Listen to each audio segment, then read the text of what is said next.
हाय, ये एक अडेप्टर है जो आप डेली यूज करते हो। क्या आपको पता है कि ये काम क्या आता है और ये काम कैसे करता है? चलो इस वीडियो के थ्रू समझते हैं। हमारे घर के इन वॉल सॉकेट्स में से 230 वोल्ट का एसी करंट आता है, लेकिन मोबाइल्स में होती है लिथियम आयन बैटरीज जो सिर्फ डीसी करंट पे चार्ज होती है, वो भी 5 वोल्ट के। तो आइडिया काफी सिंपल है, आपको एसी करंट को डीसी करंट बनाना है और 230 वोल्ट को रिड्यूस करके 5 वोल्ट तक लेके आना है। बस यही करने के लिए आपके अडेप्टर्स डिजाइन होते हैं। चलो थोड़ा रिकैप करते हैं और एसी और डीसी करंट के फंडामेंटल्स समझते हैं। एसी और डीसी में मेन डिफरेंस होता है इलेक्ट्रॉन के बिहेवियर का, जब आप एक वायर के अक्रॉस पोटेंशियल डिफरेंस लगा रहे हो। एसी के केस में इलेक्ट्रॉन मीन पोजीशन के अराउंड वाइब्रेट करता है, जबकि डीसी के अंदर इलेक्ट्रॉन एक्चुअली में ट्रेवल करता है। एंड एसी के केस में इलेक्ट्रॉन वाइब्रेट इसीलिए करते हैं क्योंकि हम एक कॉर्नर के अंदर जीरो पोटेंशियल रखते हैं एंड दूसरे कॉर्नर के अंदर पोटेंशियल को वेरी करते हैं -V टू +V।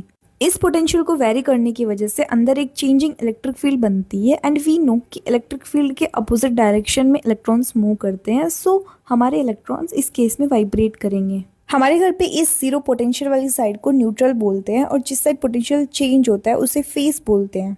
जब आप सॉकेट यूज नहीं कर रहे होते हो तो आपका सर्किट ब्रोकन रहता है, लेकिन जब भी आप उसे यूज करते हो तो वो आपका सर्किट पूरा हो जाता है। सो हाय, इस वीडियो में हम इस अडेप्टर को खोलेंगे और समझेंगे कि ये काम कैसे करता है। अभी तक हमें पता है कि इन अडेप्टर्स का काफी सिंपल सा मोटिव होता है, एसी को डीसी बनाना और 230 वोल्ट को 5 वोल्ट तक लेके आना। एंड ये काम काफी सिंपल है। चलो साथ मिलके एक अडेप्टर डिजाइन करते हैं। सबसे पहले इन सॉकेट से आए 230 वोल्ट को कम करने के लिए हम ट्रांसफार्मर की हेल्प लेंगे, फिर ब्रिज रेक्टिफायर की हेल्प से एसी को डीसी में कन्वर्ट कर लेंगे। इस कन्वर्ट हुए डीसी में अभी कुछ फ्लक्चुएशंस हैं जिसे हम कैपेसिटर लगा के फिल्टर आउट कर देंगे और लास्ट में एक वोल्टेज रेगुलेटर भी लगा देंगे जिससे हम श्योर हो जाएं कि आउटपुट 5 वोल्ट डीसी ही है। लेकिन अनफॉर्चुनेटली ये तरीका पुराना है अडेप्टर्स बनाने का, इससे लीनियर पावर सप्लाई बोलते हैं। यहाँ इशू ये है कि आप ट्रांसफार्मर को direct AC input 50 hertz frequency provide कर रहे हो, जिसके लिए ट्रांसफार्मर को काफ़ी बड़ा बनाना पड़ेगा और एफिशिएंसी भी बहुत कम होगी। तो समझने की बात ये है कि आप जितनी ज़्यादा एसी के फ्रीक्वेंसी ट्रांसफार्मर को दोगे उतना छोटा उसका साइज होगा। सो इसको ध्यान में रखते हुए अब हम मॉडर्न तरीके के अडेप्टर्स बनाएंगे जिसे एसएमपीएस यानी स्विच मोड पावर सप्लाई बोलते हैं।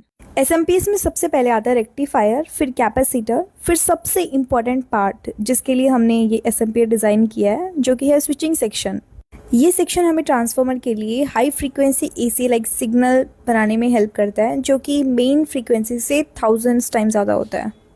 और सिंस आपने स्विचिंग सेक्शन लगाया है तो ट्रांसफार्मर काफ़ी छोटा भी चलेगा। ट्रांसफार्मर से निकला सिग्नल लो वोल्टेज एसी होता है, तो हमें रेक्टिफिकेशन की ज़रूरत पड़ती है सेकेंड टाइम, और फिल्टरिंग कैपेसिटर्स भी लगाने पड़ते हैं और साथ में फीडबैक सर्किट भी लगाते हैं ताकि हम श्योरिटी दे सकें कि आपका जो सिग्नल निकला है वो 5 वोल्ट डीसी ही है। तो फाइनली हम इन 7 स्टेप्स में समझ गए हैं कि एसएमपीएस अडेप्टर्स कैसे काम करते हैं। तो अभी हम अपना चार्जर खोल सकते हैं और ये 7 स्टेप्स को लोकेट कर सकते हैं। तो जब मैं ये चार्जर खोलती हूँ तो मुझे ये 7 स्टेप्स कुछ इस तरह दिखती हैं।